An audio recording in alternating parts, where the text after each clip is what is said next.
ಪ್ರಿಯ ವಿದ್ಯಾರ್ಥಿಗಳೇ, ನನ್ನ ಹಿಂದಿನ ವಿಡಿಯೋದಲ್ಲಿ ಆಮ್ಲಗಳು ಮತ್ತು ಪ್ರತ್ಯಾಮ್ಲಗಳು, ಲವಣಗಳು ಎಂಬ ಪಾಠದ ಮೇಲೆ ಆಮ್ಲಗಳೆಂದರೇನು, ಪ್ರತ್ಯಾಮ್ಲಗಳೆಂದರೇನು, ಲಿಟ್ಮಸ್ನ ಪರೀಕ್ಷೆ, ಲಿಟ್ಮಸ್ ಎಂದರೇನು, ಗ್ರಾನ ಸೂಚಕಗಳೆಂದರೇನು, ಆಮ್ಲ ಮತ್ತು ಪ್ರತ್ಯಾಮ್ಲಗಳು ಲೋಹದೊಂದಿಗೆ ವರ್ತಿಸಿ ಏನನ್ನು ಕೊಡುತ್ತವೆ, ಲೋಹದ ಕಾರ್ಬೊನೇಟ್ ಮತ್ತು ಲೋಹದ ಹೈಡ್ರೋಜನ್ ಕಾರ್ಬೊನೇಟ್ ಆಮ್ಲದೊಂದಿಗೆ ಹೇಗೆ ವರ್ತಿಸುತ್ತವೆ ಮತ್ತು ಆಮ್ಲ ಮತ್ತು ಪ್ರತ್ಯಾಮ್ಲ ನಡುವಿನ ಪರಸ್ಪರ ವರ್ತನೆ ಹೇಗಿರುತ್ತದೆ ಎನ್ನುವುದನ್ನು ನೋಡಿದ್ದೆವು. ಈಗ ಅದೇ ಪಾಠದ ಮೇಲೆ ಆಮ್ಲಗಳು, ಪ್ರತ್ಯಾಮ್ಲಗಳು ಮತ್ತು ಲವಣಗಳು ಪಾಠದ ಮೇಲೆ ನನ್ನ ಈ ಎರಡನೇ ವಿಡಿಯೋವನ್ನು ನಿಮ್ಮ ಮುಂದೆ ಹೇಳುತ್ತೇನೆ. ಈಗ ನಾವು ಏನು ನೋಡೋಣಪ್ಪ ಅಂತಂದ್ರೆ, ಆಮ್ಲಗಳೊಂದಿಗೆ ಲೋಹೀಯ ಆಕ್ಸೈಡ್ಗಳ ವರ್ತನೆ ಹೇಗಾಗುತ್ತದೆ ಅನ್ನೋದನ್ನು ನೋಡೋಣ. ಲೋಹೀಯ ಆಕ್ಸೈಡ್ಗಳು ಆಮ್ಲದೊಂದಿಗೆ ವರ್ತಿಸೋದಪ್ಪ ಅಂತಂದ್ರೆ ನಮಗೆ ಲವಣ ಮತ್ತು ನೀರನ್ನು ಕೊಡ್ತಾವೆ. ಈ ಲೋಹೀಯದ ಆಕ್ಸೈಡ್ ನಾವೇನು ತೊಗೊಂಡಿವಪ್ಪ ಅಂತಂದ್ರೆ CaO ಕ್ಯಾಲ್ಸಿಯಂ ಆಕ್ಸೈಡ್ ತೊಗೊಂಡೀವಿ. ಆಮ್ಲ ಏನು ತೊಗೊಂಡಿವಪ್ಪ ಅಂತಂದ್ರೆ ಹೈಡ್ರೋಕ್ಲೋರಿಕ್ ಆಮ್ಲವನ್ನು ತೊಗೊಂಡೀವಿ. ಅವಾಗ ನಮಗೆ ಅಲ್ಲೇ ಲವಣ CaCl2 ಉತ್ಪಾದನೆ ಆಗುತ್ತೆ ಮತ್ತು ವಾಟರ್ ಅನ್ಮಾಲಿಕ್ಯೂಲ್ ನಮಗೇನಾಗುತ್ತೆ, ಬಿಡುಗಡೆ ಆಗುತ್ತೆ. ಈ ಲೋಹೀಯ ಆಕ್ಸೈಡ್ಗಳು ಆಮ್ಲದೊಂದಿಗೆ ವರ್ತಿಸಿ ಲವಣ ಮತ್ತು ನೀರನ್ನು ಉಂಟು ಮಾಡ್ತಾವೆ. ಇದು ಪ್ರತ್ಯಾಮ್ಲದೊಂದಿಗೆ ಆಮ್ಲದ ವರ್ತನೆಯಂತೆಯೇ ಇರುವುದರಿಂದ ಈ ಲೋಹೀಯ ಆಕ್ಸೈಡ್ಗಳನ್ನು ನಾವೇನು ಮಾಡ್ತೀವಪ್ಪ ಅಂತಂದ್ರೆ ಪ್ರತ್ಯಾಮ್ಲೀಯ ಆಕ್ಸೈಡ್ಗಳು ಅಂಥೇಳಿ ಕರಿತೀವಿ.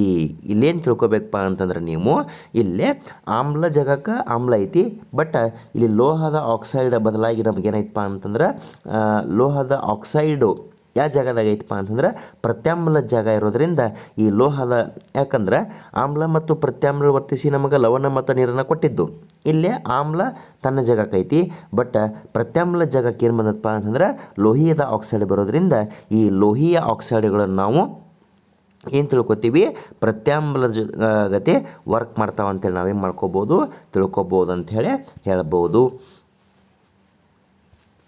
ಇನ್ನು ಮುಂದೇನು ಬರ್ತದಪ್ಪ ಅಂತಂದ್ರೆ, ಈ ಅಲೋಹೀಯ ಆಕ್ಸೈಡ್ನೊಂದಿಗೆ ಪ್ರತ್ಯಾಮ್ಲ ವರ್ತನೆ ಹೇಗಾಗತ್ತಪ್ಪ ಅಂತಂದ್ರೆ, ಅಲೋಹೀಯ ಆಕ್ಸೈಡ್ಗಳು ಈ ಪ್ರತ್ಯಾಮ್ಲದೊಂದಿಗೆ ವರ್ತನೆ ಮಾಡಿ ಏನು ಮಾಡ್ತಾವಪ್ಪ ಅಂತಂದ್ರೆ ಲವಣ ಮತ್ತು ನೀರನ್ನು ಕೊಡ್ತಾವು. ಇಲ್ಲಿ ನೀವೇನು ತಿಳ್ಕೊಬೇಕಪ್ಪ ಅಂತಂದ್ರೆ ಆಮ್ಲ ಮತ್ತು ಪ್ರತ್ಯಾಮ್ಲಗಳು ವರ್ತಿಸಿ ಲವಣ ಮತ್ತು ನೀರನ್ನು ನಮಗೆ ಕೊಟ್ಟಿದ್ದು ಹೌದಾ. ಇಲ್ಲಿ ಪ್ರತ್ಯಾಮ್ಲ ಇದೆ, ಬಟ್ ಆಮ್ಲದ ಜಾಗಕ್ಕೆ ನಮಗೇನೈತಪ್ಪ ಅಂತಂದ್ರೆ ಲೋಹೀಯ ಆಕ್ಸೈಡ್ ಐತಿ. ಅಂದ್ರೆ ಇಲ್ಲಿ ಪ್ರತ್ಯಾಮ್ಲವಾದ ಕ್ಯಾಲ್ಸಿಯಂ ಹೈಡ್ರಾಕ್ಸೈಡ್ ಏನಾಗೈತಪ್ಪ ಅಂತಂದ್ರೆ ಕಾರ್ಬನ್ ಡೈಆಕ್ಸೈಡ್ನೊಂದಿಗೆ ವರ್ತಿಸಿ ನಮಗೇನು ಕೊಟ್ಟತಿ, ಲವಣ ಮತ್ತು ನೀರನ್ನು ಕೊಟ್ಟತಿ. ಇದು ಪ್ರತ್ಯಾಮ್ಲ ಮತ್ತು ಆಮ್ಲ ನಡುವಿನ ಕ್ರಿಯೆಯಂತೆ ಇರುವುದರಿಂದ ಈ ಲೋಹದ ಆಕ್ಸೈಡ್ಗಳು ಆಮ್ಲೀಯ ಗುಣವನ್ನು ಹೊಂದೈತಿ ಅಂತ ನಾವೇನು ಮಾಡ್ಬೋದು, ಹೇಳ್ಬೋದು ಅಂತ ಹೇಳ್ತೀವಿ. ಏನು ಹೇಳ್ಬೋದಪ್ಪ ಅಂತಂದ್ರೆ, ಇಲ್ಲೇ ಪ್ರತ್ಯಾಮ್ಲೀಯ ತನ್ನ ಜಾಗಕ್ಕೆ ಐತಿ, ಬಟ್ ಆಮ್ಲ ಇರಬೇಕಾಗಿದ್ದು ಆಮ್ಲದ ಬದಲಾಗಿ ಇಲ್ಲೇನೈತಿ ಅಲೋಹೀಯ ಆಕ್ಸೈಡ್ ಇರೋದ್ರಿಂದ ಈ ಅಲೋಹೀಯ ಆಕ್ಸೈಡ್ಗಳು ಆಮ್ಲೀಯ ಗುಣವನ್ನು ಹೊಂದ್ಯಾವ ಅಂಥೇಳಿ ನಾವೇನು ಮಾಡ್ಬೋದಪ್ಪ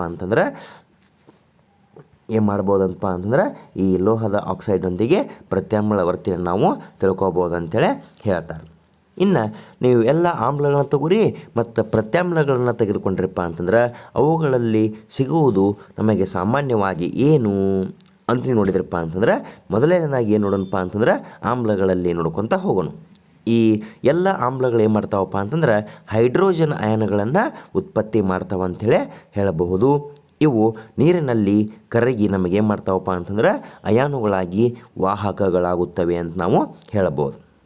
ಇನ್ನು ಈ ಹೈಡ್ರೋಜನ್ ಅಯಾನು ಯಾವಾಗೂ ನಮಗೆ ಒಂಟಿಯಾಗಿ ಸಿಗುವುದಿಲ್ಲ ಅಥವಾ ಒಂಟಿಯಾಗಿರುವುದಿಲ್ಲ. ಬಟ್ ಇದು ಹೆಂಗಿರ್ತದಪ್ಪ ಅಂತಂದ್ರೆ ಆ ನೀರಿನ H2O ಜೋಡಿ ಕೂಡ್ಕೊಂಡು ನಮಗೇನಾಗತ್ತಪ್ಪ ಅಂತಂದ್ರೆ H3O ಅಂದ್ರೆ ಹೈಡ್ರೋನಿಯಂ ಅಯಾನ್ ನಮಗೇನು ಮಾಡ್ತದಪ್ಪ ಅಂತಂದ್ರೆ ನೀರಿನ ಅಣುವಿನೊಂದಿಗೆ ಸಂಯೋಗ ಹೊಂದಿ ನಮಗೆ ಅಸ್ತಿತ್ವದಲ್ಲಿರ್ತೈತಿ ಅಂತ ನಾವು ಹೇಳ್ಬೋದು. ಹೈಡ್ರೋಜನ್ ಅಯಾನುಗಳನ್ನು ಯಾವಾಗಲೂ ನಾವು H+ ಅಥವಾ H3O+ ಅಂದರೆ ಹೈಡ್ರೋನಿಯಂ ಅಯಾನ್ ಅಂತ ನಾವೇನು ಮಾಡ್ಬೋದು, ತೋರಿಸ್ಬೋದು.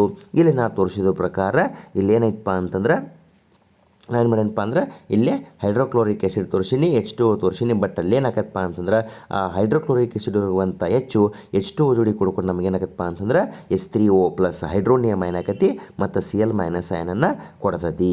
ಅಥವಾ ಅಲ್ಲಿ ಬಿಡುಗಡೆ ಅಂತ H+ ಮತ್ತು ವಾಟರ್ನೊಳಗಿರುವಂಥ H2O ಜೋಡಿ ಕೊಡ್ಕೊಂಡು ನಮಗೇನಪ್ಪ ಅಂದ್ರೆ H3O ಪ್ಲಸ್ ಹೈಡ್ರೋನಿಯಮ್ ಅಯನನ್ನು ಉತ್ಪಾದನೆ ಮಾಡ್ತತಿ ಅಂತ ನಾವೇನು ಮಾಡ್ಬೋದು ಇದರಿಂದ ಹೇಳಬಹುದು. ಇನ್ನು ಮುಂದುವರೆದು ಏನು ಬರ್ತದಪ್ಪ ಅಂತಂದ್ರೆ ಪ್ರತ್ಯಾಮ್ಲಯಗಳಲ್ಲಿ ನಮಗೇನು ಕಾಮನ್ನಾಗಿ ಸಿಗ್ತಾವಪ್ಪ ಅಂತಂದ್ರೆ ಪ್ರತ್ಯಾಮ್ಲಯಗಳು ನೀರಿನಲ್ಲಿ ಕರಗಿದಾಗ ಹೈಡ್ರಾಕ್ಸೈಡ್ ಅಯಾನುಗಳನ್ನು ಉತ್ಪಾದನೆ ಮಾಡ್ತಾವಂತ ನಾವೇನು ಮಾಡ್ಬೋದು ತಿಳ್ಕೊಬೋದು.